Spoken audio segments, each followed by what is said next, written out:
what I see happen in larger call centers a lot of times is, you know what, they fly under radar because you have call center managers that don't always understand, how do I keep my arms around this? Demand becomes higher. Things start to kind of get outside of their span of control. In the event that something should go unplanned, something didn't happen the way that it should, I find that people are generally non-confrontational by nature. So they're not going to tell a technician standing there in their house that they're not happy about something, right? Especially if it's opposite sexes to each other. We make that conversation afterwards comfortable. So in the event that that customer feels cheated in one way, shape, or form, at least that would be the opportunity to allow us to make it right. Really, by and large, I'd say, 98% of your happy calls are going to be happy, quick ones just like that if you're doing all the things that you are. And that also tells you, if you're getting glowing happy call after happy call, great, then you're doing all of those things as a company right. But in the event something happens, and again, that customer feels cheated in one way, shape, or form, then that allows us to get to the root of the cause of the problem quickly, diffuse it before they go out there and make a horrible review. My stomach flips every time I hear somebody say, "Oh, Missy, you wouldn't believe we were like booked out 2 weeks solid." And I'm like, no, that's not a good thing. That one conversation that day, I can't tell you, has changed just the trajectory of how I think about things. And, I even talk about it with my kids. Missy, welcome back to the Successful Contractor. For those who may not know you as well as I do, could you share with everyone your name and what you do with CertainPath? Okay, Bob. Glad to be back. My name is Missy Jones. I am a multi-trade coach here as well as a facilitator with CertainPath.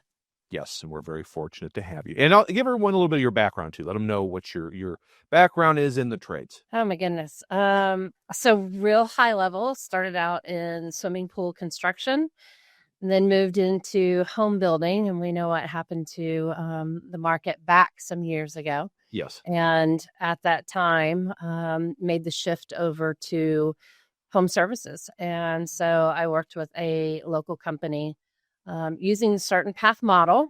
And in about 8.5 years, we went from a little under $1.5 million to $58 million. And we know where they are trajecting now, which is way over the top. So it's been a great ride.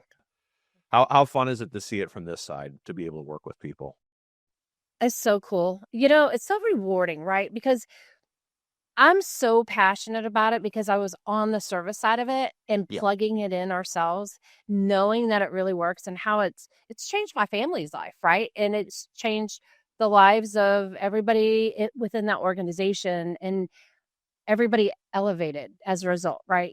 Which is so cool. And now I get to be on the other side, helping people achieve those dreams and elevate themselves and their companies. And it's just, it gives me chills, Bob. It's pretty cool. People always ask why I've stayed at some place for over 20 years. I go, well, if you saw what we got to do and the people we get to work with, not just both as coworkers, but just the members are great. Contractors are just great. And so many great, hardworking people that just need a little help and direction. And it's neat to see what we can do. All right. So today, though, we're going to talk about the future of call centers, and they are evolving significantly and quickly. But before we dig into that, I want to talk about a couple classes you've been working on. I always admire you. You are always looking for ways to bring additional value to members in terms of building training, and you always take these things head on. But there's two in particular that one is you've trained already a couple times, and one that is in deep development. So I won't spoil the surprise. I'll let you share with everyone what those are. Well, we just rolled out at Expo back in the spring, our call center management class.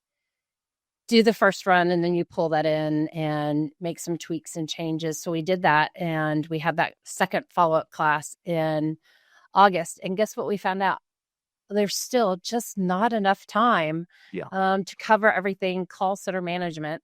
So we are thinking about making that, right now, 2 different classes. Right. So maybe one more towards planning and culture, and the other more planning towards, not planning, but operations. Yes. And bringing those two different components together. So it'll give them like the whole picture, if you will. Yep. And then where I just completed and had a call on it earlier last week, but our telephone advanced class, which I'm really excited about. Yeah. So we've got that going on. And then we've just started our call center mastery group meetup as well, which is That's right. pretty exciting too. So we've got a lot going on. Yeah. So share. Yeah.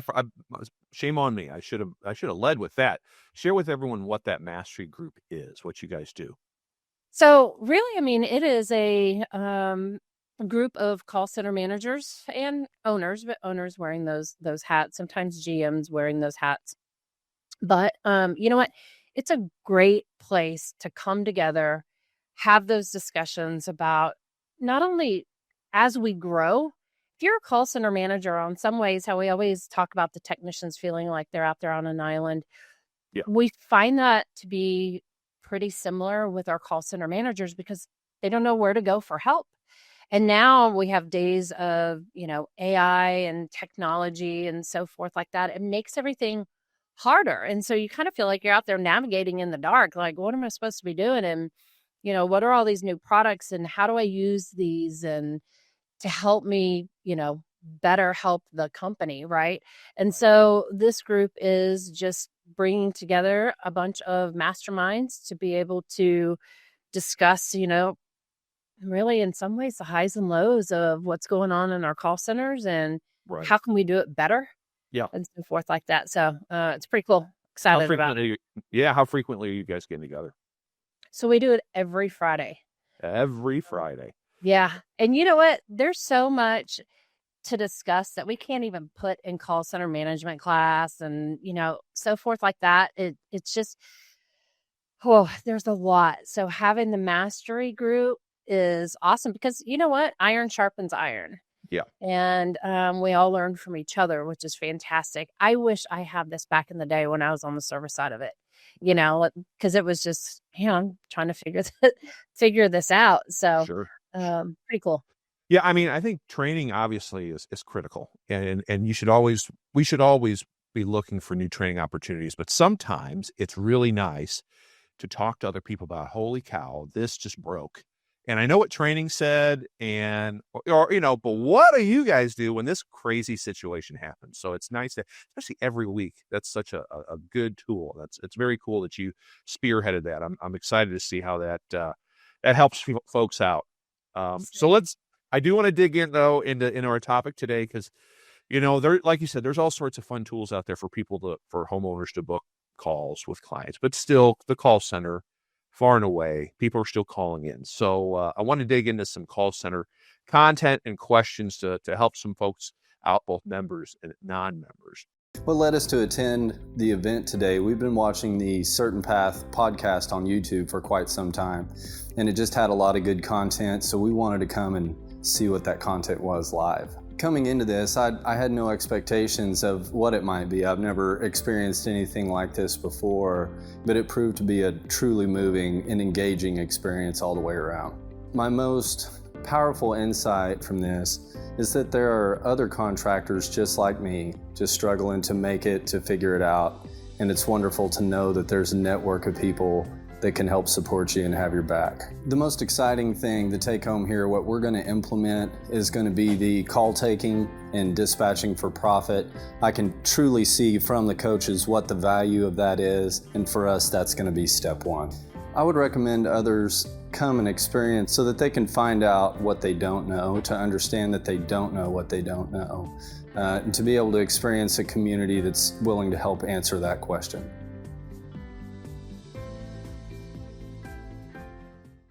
Why do you see the call center as the true front line of success in contracting companies? So, the way I like to explain it is, if you were to look at your company's experience, I look at little tiny pictures, right, that we put on a slide, and, take all those pictures and put them together in a film strip. And you play that execution every single time to provide your company's experience, right? And so I feel that marketing is that first, picture, Yeah. but to really talk to somebody, now it's the call center.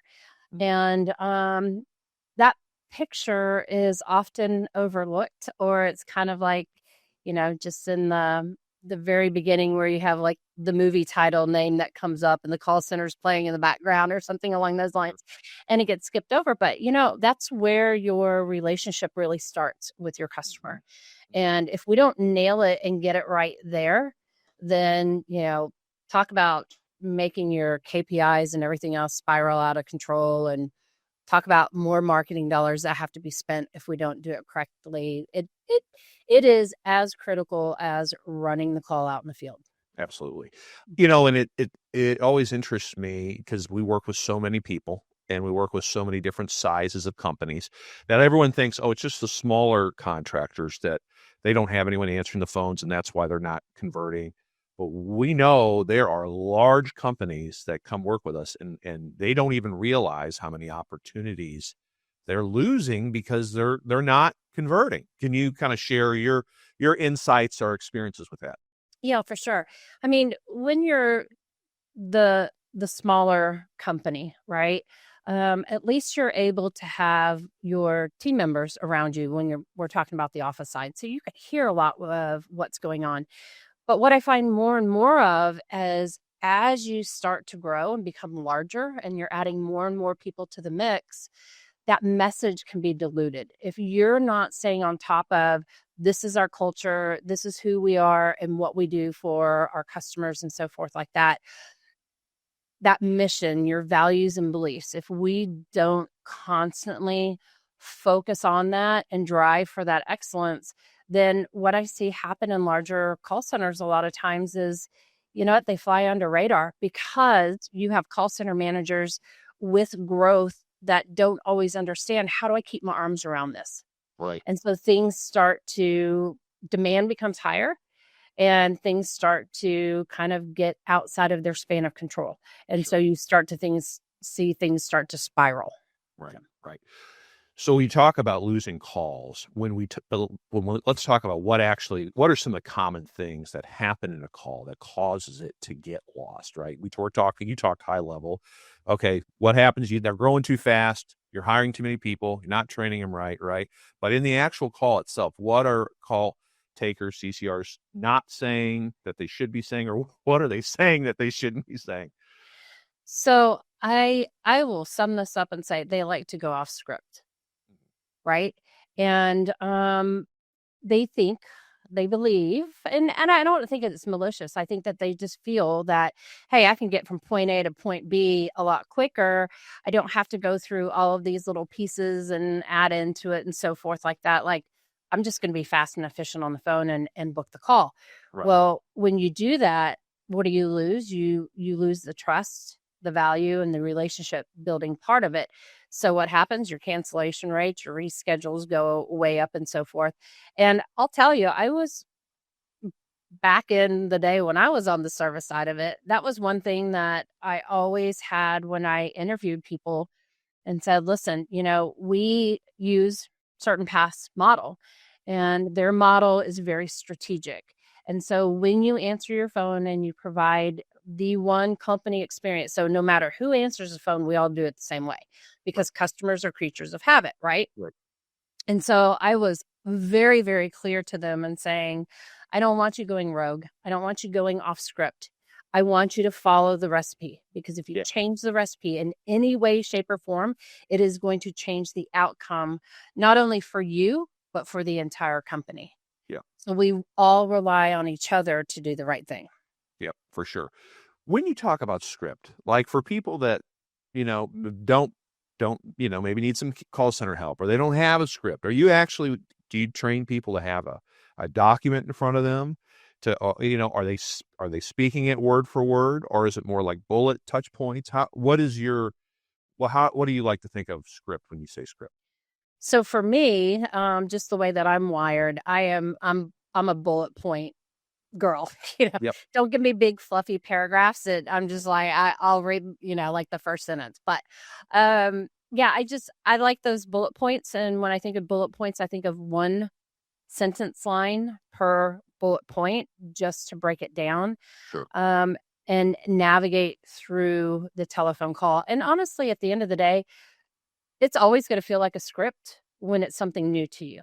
Yeah. But once you've practiced and done it time and time again, then guess what? Now it becomes really fluid and smooth. I can even tell you, my kids can still, and they're 25 now, they can still, from back in the day when I was on the service side of it, like they can rattle off the entire telephone call. Like they get it, Yeah.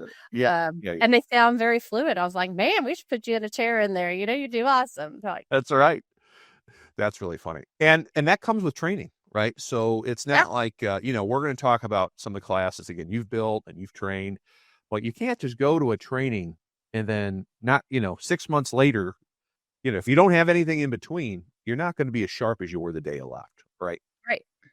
Right. And so that just takes repetition. So how frequently should people be training their call, whether you're an owner or call center manager? How frequently should you be working with those frontline folks to stay on top of their scripts and make sure they keep their, iron sharpens iron, like you said, to make sure they're sharp? So I'm really going to say all day long, every day. At the end of the day, I look at it as we're in the people business first, and then we Yep. provide a service. And if I am hired to be your manager of any degree, I am there to lead my people. So I need to take care of my people first, Right. and then everything else will fall in place, right? So if I'm available to my team members throughout the day, then I've got varying levels of formal as well as informal training that I can do all day long, because I'm no good to anybody if I'm sitting behind a desk in my office and I can't hear what's going on out in the call center. Yeah. So you believe passionately in walking that floor, and then if you see a few drop call, you pull somebody in and just have an open, constructive conversation. We're not beating anybody up, Of right? course. But you're always on the floor. Yeah. So I'm not out there militantly trying to find people screwing up. I'm out there like high-fiving, like, oh my God, that call was solid. Like, that was great up top, right? I mean, you want to throw all of that energy, finding everybody doing the things that are right Yeah. and celebrating them, because my gosh, that is so motivating to people, is just that point of gratitude, and that you hear people and that you see what they're doing and you're celebrating it. I mean, when you lead a team from that, me prospectively saying, leading a team from that point of view, you want to talk about building an excellent culture where everybody is not threatened by each other, but they're all helping each other just elevate. Right. Awesome.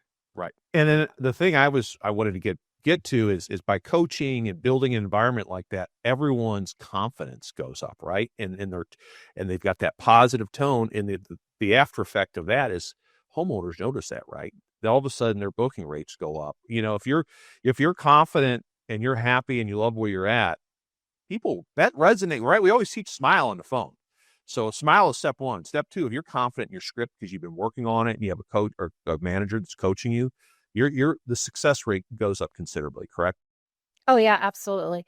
And I always say, you've got to practice 10 times harder than the game is, right?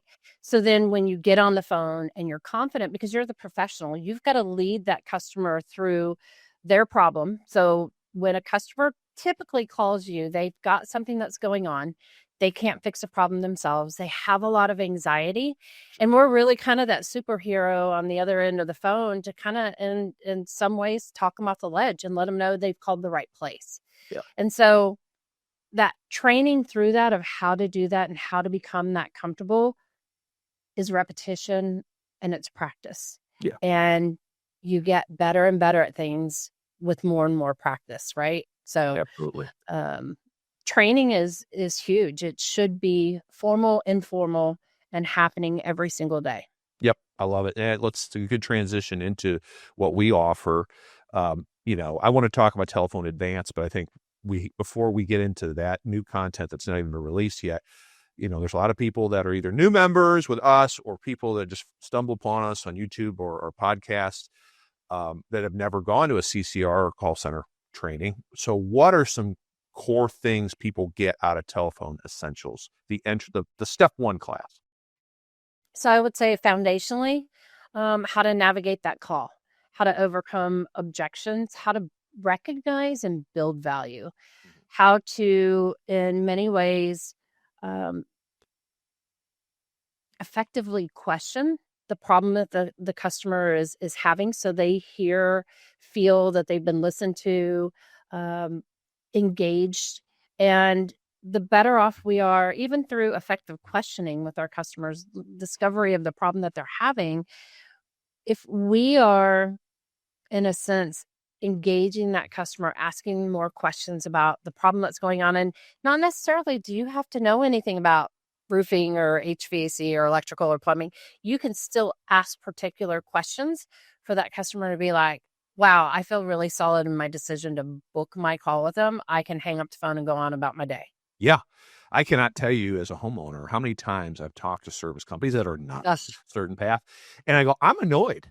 That person was a jerk. I clearly interrupted whatever he or she was doing, and I'm like, forget about that. I'm moving on. It makes a huge difference. It does. Yeah. I almost hate doing business over the phone just because when I hear people and they just sound like a train wreck, I'm just like, oh, God. Yeah. And it's more painful for me than it is them because they don't know what they don't know, That's right. That's true. And that is really true. If you don't know, you don't know. All right. So the Telephone Essentials, great class, foundational class. Members have had a lot of success with it for a lot of years. But this Telephone Advanced class, why were you so passionate about building this out and feeling like I want to do this? So what do you see this class, or what's in this class that you see as the part two, that what additional value are they getting out of this new class that's soon to come out? Yeah. So I think it's, the first one's all about just how to navigate the phone call, how to have the phone call, what are the components of the call, soft skills, more, technical side of it, what does it look like, and so forth, right? And so then when we get into Telephone Advanced, it's really a deeper dive. So yeah, you have in Telephone Essentials, you have your regular scripting, but let's talk about Telephone Advanced, where we're going to dive in deeper, having deeper conversations with that customer. We're also going to have more tools for our toolbox in overcoming objections. Okay. Largely as well as outbounding. Outbounding nowadays is so necessary to help keep our pipeline full. Yeah. And that's a big piece of what we have to bring to the table. If we're asked to bring X number of calls to hit enough opportunities for our technicians, then how are we going to do that? It's not all through marketing. Sure. No, I love it. I want to dig into outbounding in a little bit. I don't want to jump too soon, but outbounding is, you're right, is so critical, especially now that the economy isn't I mean, it's not terrible, but it's not money flush like it was after COVID, right? And we've seen that in the market. But I think a big part of it is, like you said, is building value in that call. Both classes are communicating that. But I think what a lot of people always get confused in building, how is building value different than sounding like a cheesy salesperson? Like, so what do you see as building value in a call without going, oh my God, that was over the top when the homeowner hangs up? Like, so what does building value mean exactly? So building value, if I were to look at it prospectively, and I go back to that film strip, right? So when we start marketing, we tell the people, here's who we are as a company. This is what we do. This is what we offer. Those are all pieces of value. And I find that people align themselves with like people. And so people want to do business with like people. And so if somebody's looking at our ads or see our trucks or our technicians, all of the different facets of ways that we get in front of our customers, if they see our company and say, aha, I'm interested, I think I want to do business with them, then we have to continue to replicate what they're seeing in the front end all the way through that film strip or through that customer's experience. So value, to make sure that we're building that value in everything that we do on the telephone with our customers, to reinforce and keep them moving through the buying process, right? Through that booking process, if you will.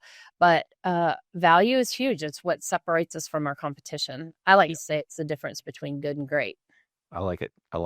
A big part, I think what happens, or doesn't happen, I should say, with companies that that don't have great call takers or CCRs, just they miss out on an opportunity to plant the seed or even sell a club membership, right? And we're talking about how opportunities are more precious than ever, and your best customers are your club members, your maintenance members, whatever you want to call it. So how are the best CCRs planting those seeds, or maybe even closing those opportunities? So what do they need to do? How do you bring up a club membership without sounding, again, overly salesy, right? Someone called in with a problem, right? My whatever's broken, and all of a sudden, how do you get them booked, but then also bring up this idea of a club membership? What's some advice you have on that?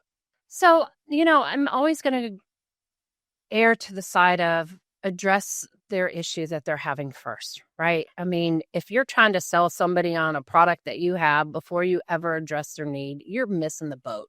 For sure. I also look at it as different trades. There's different ways that you're going to go about that club membership. There's different strategies in doing so. I would say that if it's something that you're just starting out in doing, that I would plant that seed for the club membership towards the end of the call.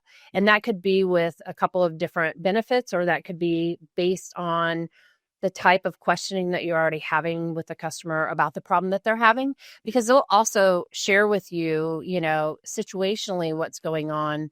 I remember I always go back to a lady that had called in, and she was a new widow, and she was having a problem in her home. And this is when I was on the service side of it. And she was like, I need help. I don't know what I should be doing at my home. I have this problem. My husband passed away, not too long ago, and so forth like that. And so I held her hand and I took her through that call, and we got up booked. And then I said, hey, listen, when our technician's out there, I'd really like for you to talk to him, because we offer a maintenance plan. Yeah. And it keeps you in good standings with your manufacturer's warranties and guarantees. And we'll come out and worry about, we'll just say, like, your plumbing system or your electrical system, and keep it where it needs to be, so you don't have to worry about that type of thing. Yeah. And, sure enough, afterwards, yeah, she absolutely signed up for it. She's like, this is great. I had no idea where to start. So, I think a lot of it is reading the situation. And that's another thing that we certainly talk about in Telephone Advanced, is going that deeper dive, reading that customer better, and really serving those needs and hitting on them. Yeah. And I think part of it, again, we talked about that. I talked about confidence earlier, is having confidence in the product of the value of a club membership or a maintenance agreement, and how much that can save frustration and money, by maintaining your system properly. And people don't know that. Like you said, this widow had no idea. New homeowners have no idea. Heck, homeowners have been around forever, have no idea, because they've worked with guys that just go fix it and they run out of there. Right. Yeah. And they're always amazed when the next fixture breaks.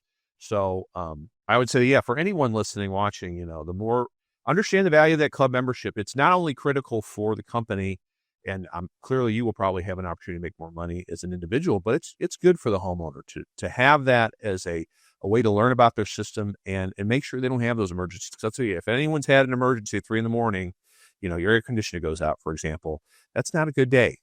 So Yeah. I'd much rather be aware of what I'm dealing with than be surprised with it. Missy, we talked about club memberships because I think it's something that's obviously so important. But another thing that I think is important that often gets overlooked because of what technology offers today is happy calls. And why are happy calls still relevant in 2025? Why are they so important for businesses? Yeah. So happy calls are pulse checks, right? They do a number of things for us. So they put a nice, pretty bow at the end of a customer's experience. I mean, how often are you doing business with a tradesperson and then somebody calls afterwards just to make sure that everything went well? Right. It's really kind of non-existent. People don't want to go the extra mile. They got their money, they're done. Yep.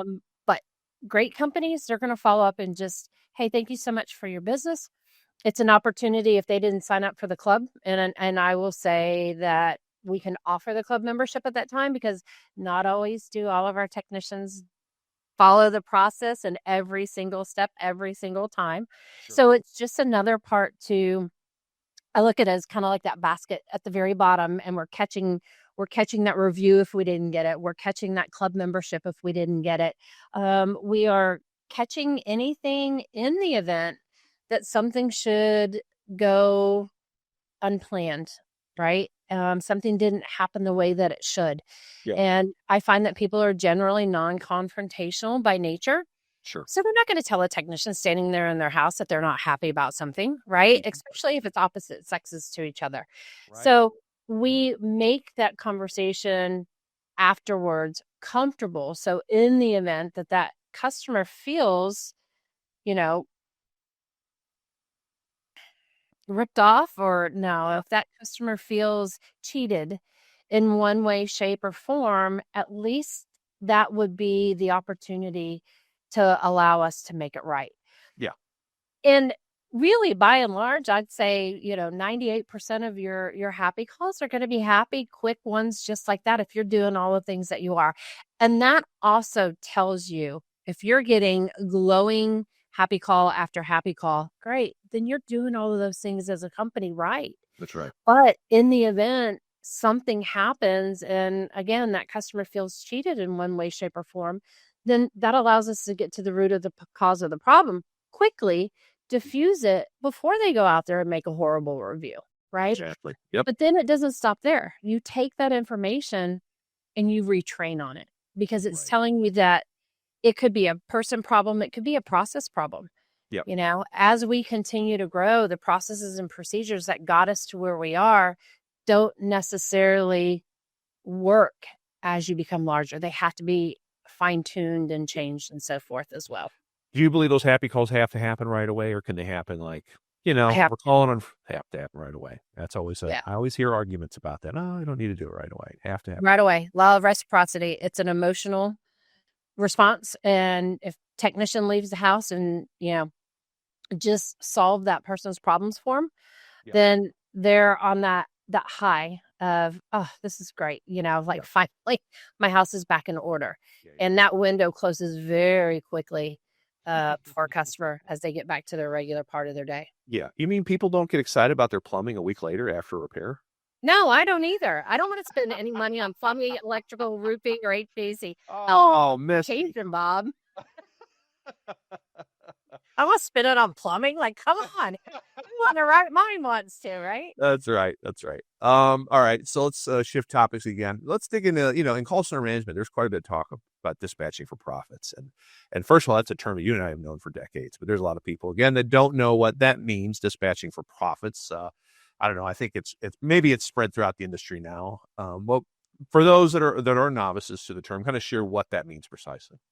So dispatching for profits, at the end of the day, we could just really kind of bundle it and say it's right tech to the right call. Hey, sorry to interrupt, Bob here. Quick question. Would you like a slice of the $10 million CertainPath helps contractors put back into their pockets every year? I talk to contractors all the time. Customers are spending less. Margins are shrinking. So how do you protect your profits? You buy better. At CertainPath, we give you access to all sorts of things. World-class coaching, training for every single role in your company, the largest home services community in the industry, over 1,200 members, and most importantly, 120 vendor partners you already use, equipment, financing, marketing, so much more. We negotiate exclusive discounts and rebates, over 10 million in rebates alone, and it grows every single year.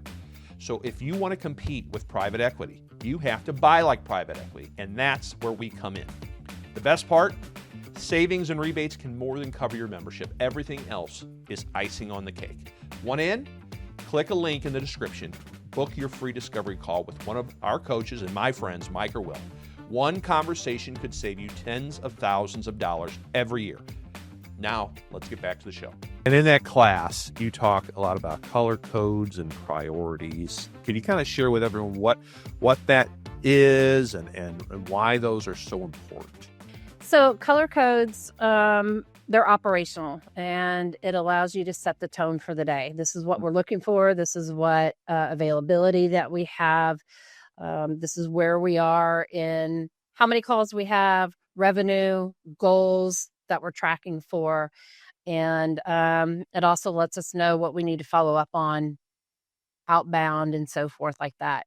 Yeah. When we talk about priorities, then every time a customer calls in with whatever their need may be, we need to prioritize that type of call.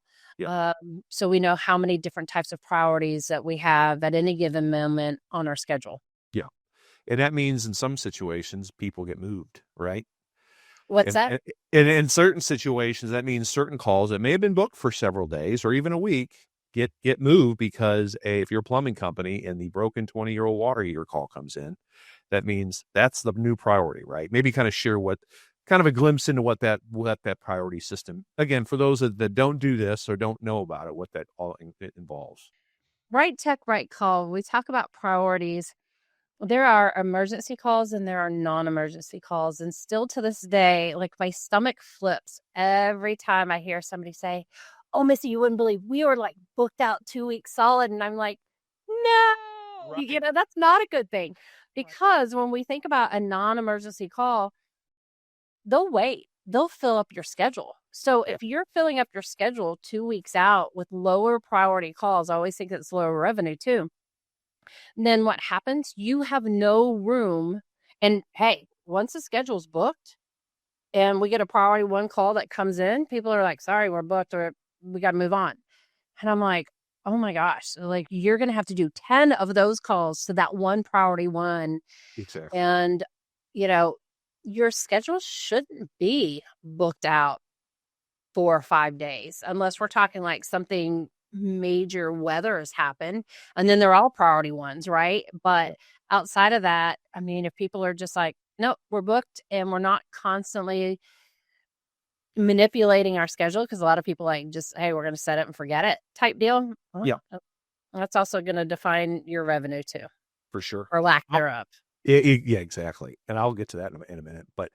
But how important is it to maybe try and get ahead of that and make those calls the day before versus the morning of, when you have to move somebody that's like, "I was booked and I took work off," and so how do you try to avoid those negative calls? I mean, certainly there's always going to be maybe some little pushback, maybe, right? So how do you navigate that with a homeowner? Is it just making sure you call the night before if you can, or maybe any tips or tricks in that?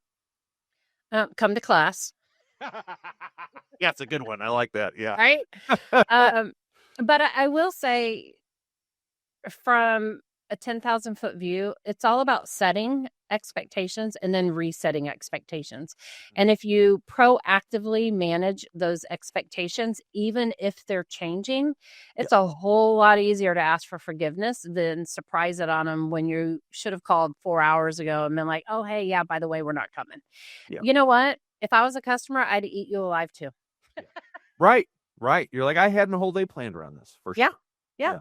I mean, you can go about it and kind of control that outcome, or if you just kind of, in so many different ways, disrespectful to that customer and not managing those expectations, and then they're like, "Hey, we're not coming." They're going to be upset, and be ready for that. Yeah. Yep.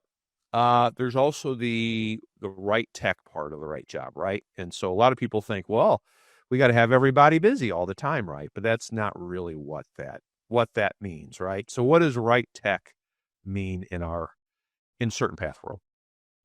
So, I love football. So in the world of football, my quarterback is not my kicker, right? Because the outcomes is going to be really way different.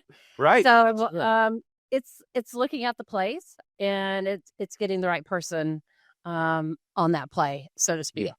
And if we're not doing right tech, right call, the amount of marketing dollars and work that has to go into just getting more opportunities to come across the phones and so forth like that, like it's exponentially, it adds up quickly.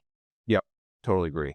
So yes, not always does everyone have to stay busy. Those A guys need to be fed, right? Because it leads out the better outcome for the entire company. All right. So we've talked about a lot of different things. We've talked about, call center and how to book those calls. We're talking about dispatching those calls. And then there's also this part of you have to keep an eye on the numbers, right? So you put everything in the right place, you think, and then you got to see what the outcomes are. And that means monitoring KPIs. So as a call center manager, what are certain KPIs you should have your thumb on at all times? Yeah, so we want to know how many calls we need, and we want to know how many calls we need in the different levels of service. So you've got service and repair, you have replacement. So how many of those types of calls do we need to be able to keep our schedule full, hit the revenue dollars that we need to? I want to know what our booking percentage is. What's our new customer booking percentage? I want to know lost calls. I want to know cancellation. I want to know queue time. I mean, I can go on and on and on with those KPIs, but I will say at the end of the day, if you don't know your numbers, Yeah. you're not going to be successful in the call center. That's right. That's right. And then it's not only knowing those numbers, it's probably having conversations with the service manager or whoever fills that role of like, hey, what's going on? That's a big part of it as well, right? Yeah. So we like to refer those as not a secret. There's so many companies out there that will do a daily huddle or attempt to, right? But that takes discipline Yes. And consistency to do those every day, but they'll set your tone right, I think huddles are a non-negotiable that should happen in every company. I think you should have one with your department to set the tone and then bring all the powers that be, across your management level and bring them all in and say, all right, this is what today looks like. And this is what it looks like tracking for the end of the week. So we're all on the same page, all singing from the same sheet of music. Yep. And we're all there to put up those results and help each other get there at the end of the week. Yep. Or day. Win the day.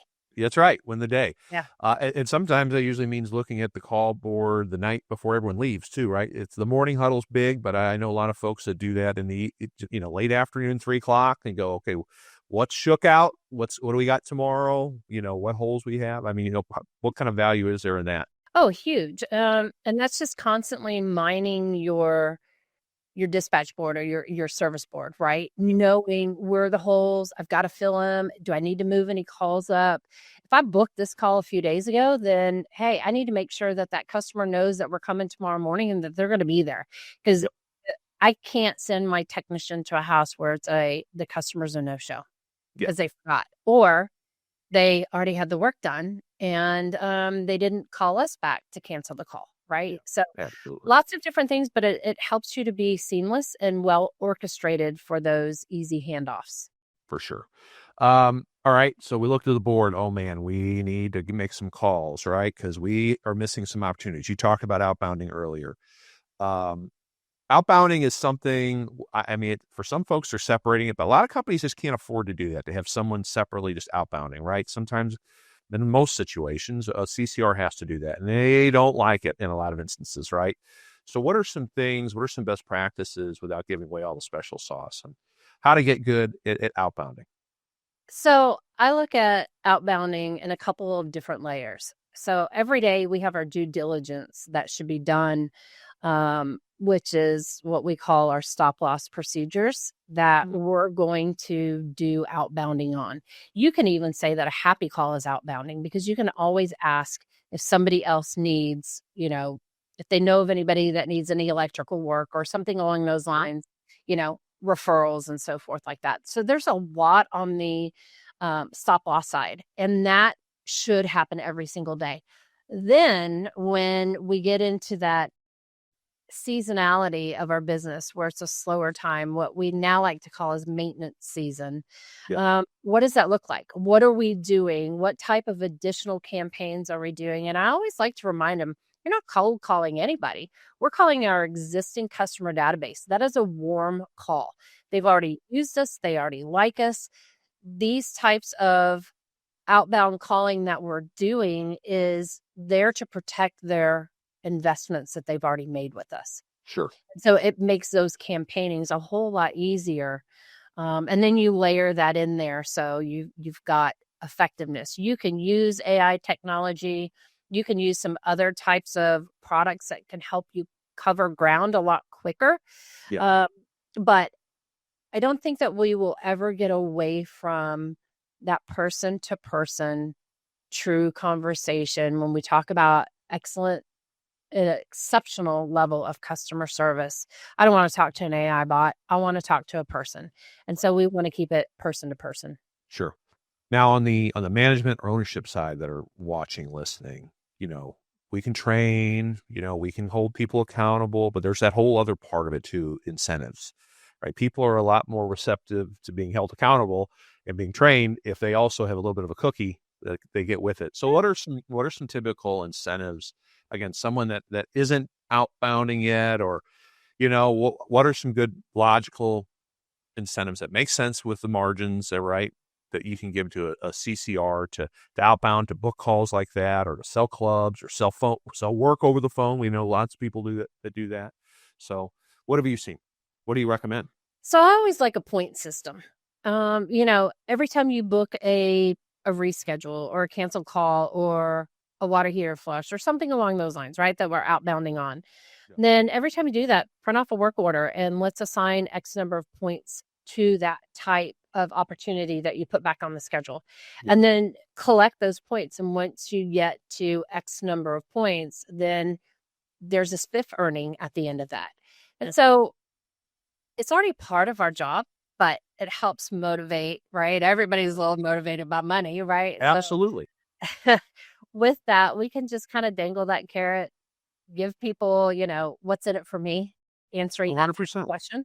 Yeah. And we'll go ahead and I always like to do a point system, and then it was self-paced. So if they were like crazy pounding the phones, then that gets rewarded.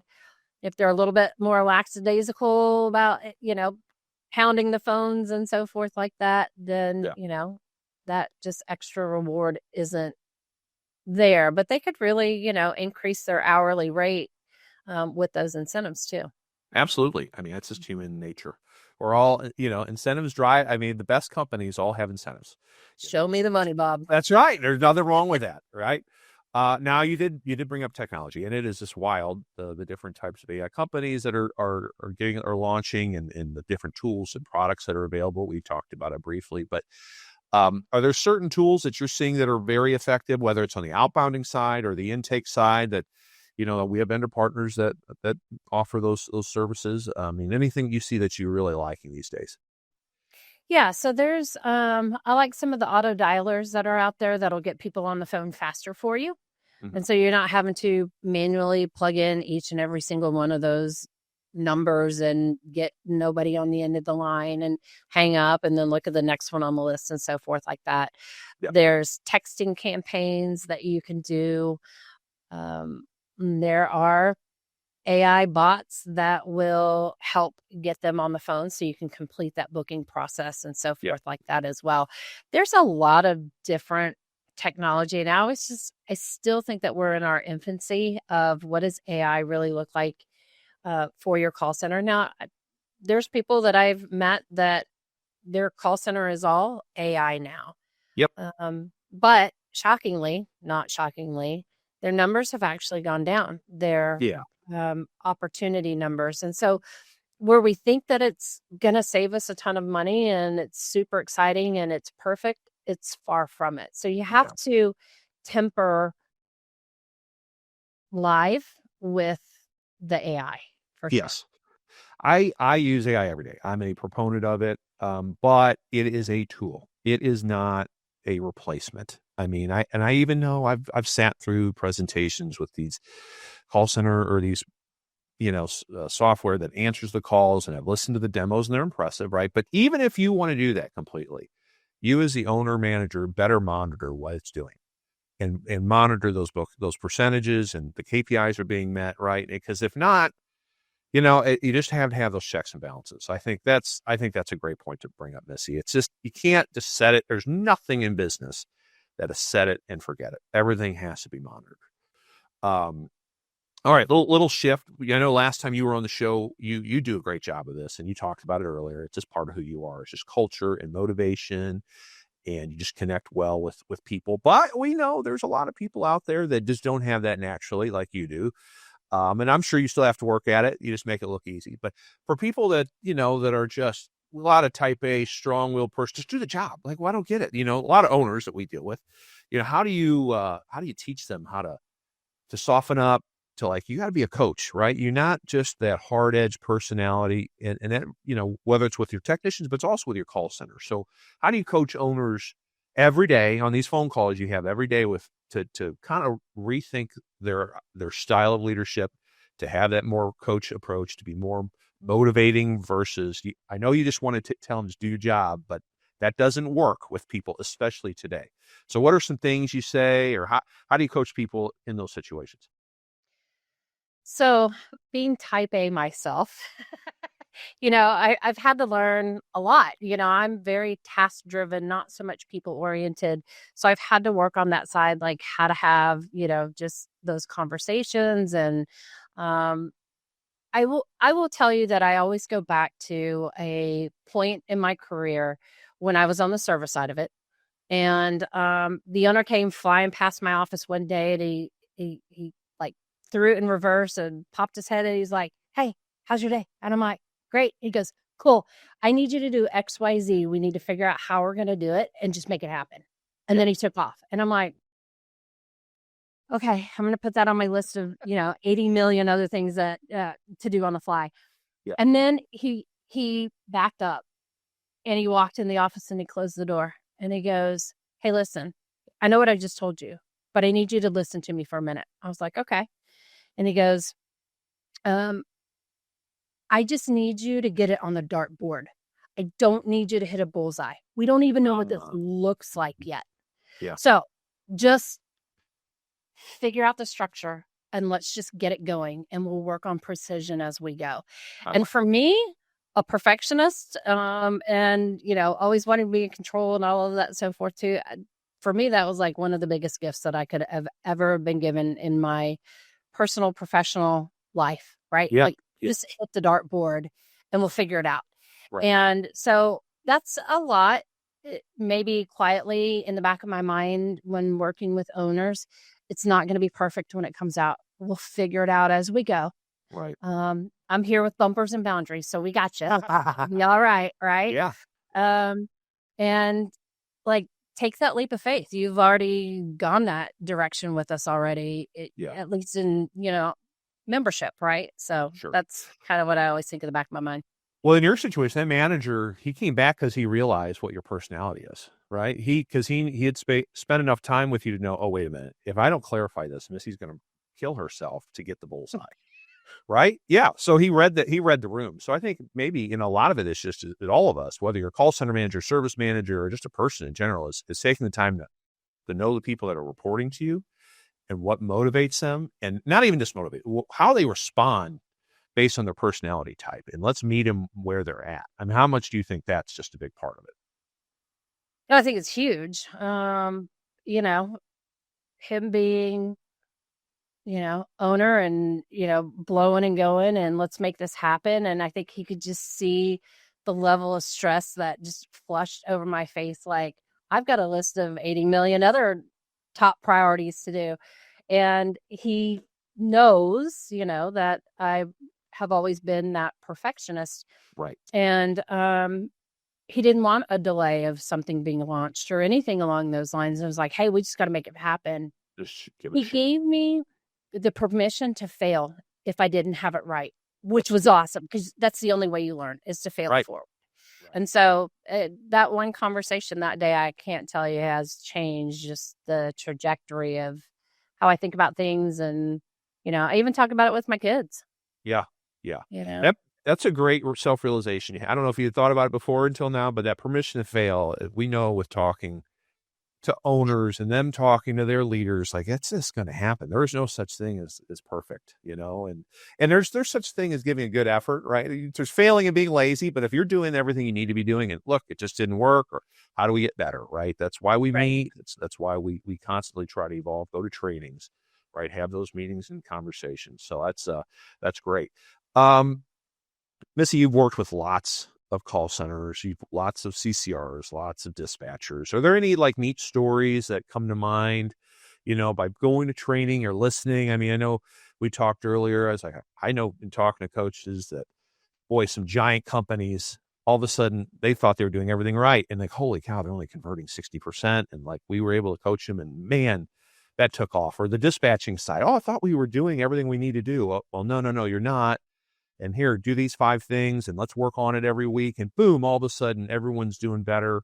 Customers are happy. Everyone's making more money. Any stories that come to mind, maybe recent or just ones that have stuck with you over time? So I have so many that flood my head, Yeah. Here's what I will tell you. It's kind of like that proud mama moment when on things like our sales mastery class, or if we're in an expo session, or, we're just email or in class or whatever, that truly we facilitate and everybody else shares best practices. Like, oh, I figured this out. Like, we did this for a long time and we didn't do it well. And when we finally started making changes, and here's why we did this, and this is how we did it.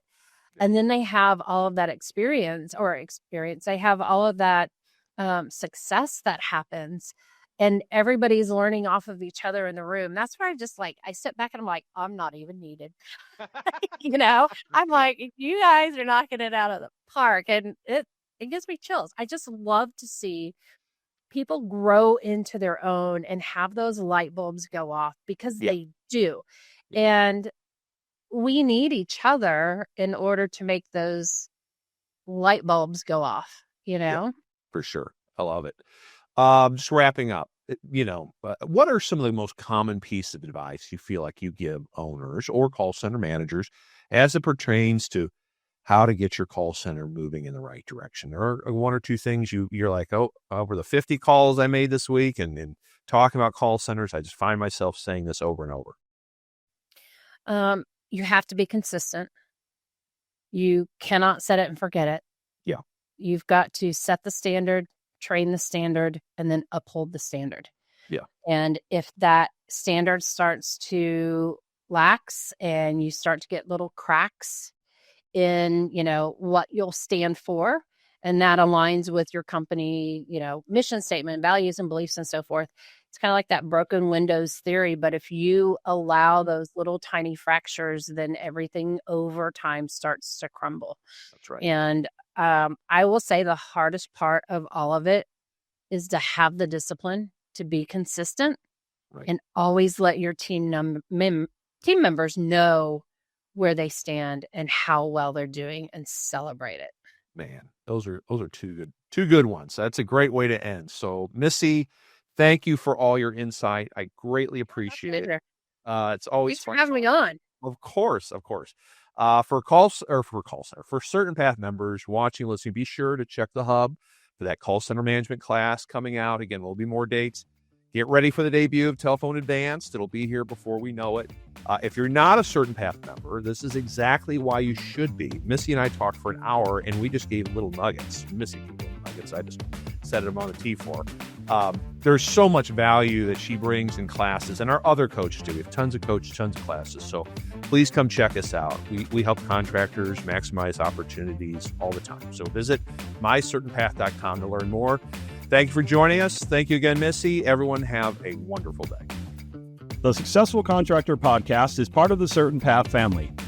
CertainPath builds successful home service businesses and has for 25 years. We do it by providing contractors with a proven path to success, professional coaching, software solutions, and a member community of 1,000 plus strong. Doubling your sales with a 20% net profit and an inspiring company culture is all possible. Let us show you the way. With CertainPath, success is made certain. Visit www.mycertainpath.com for more information.